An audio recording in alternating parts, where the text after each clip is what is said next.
The District Selection Committee of Bhoi District today said that the delay in announcing the results of the DSC examination, which was conducted between 2021-2022, is attributed to unavoidable circumstances compounded by the Meghalaya High Court's directive to implement the reservation roster introduced in 2022.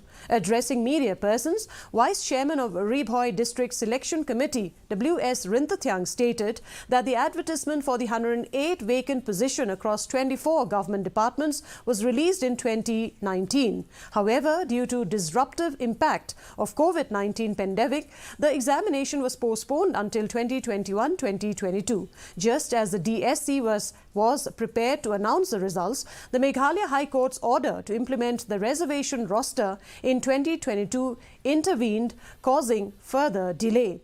Rintathyang further explained that in compliance with the High Court's directive, the concerned departments are required to hold meetings and undergo training to formulate their departmental rosters. These rosters must then be submitted to the DSC to ensure the results align with the reservation roster.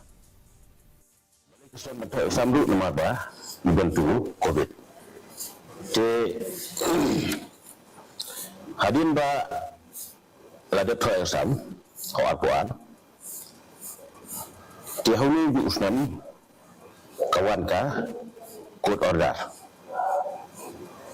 Babata ba deban penteri kamera roster system. Dehani ba nakilang juga di si kelas lem berkemi gersan kumbakalong. Inamar baka di si kamdan authority ban prepare ke roster. Yang roster deban prepare dari line department. The joint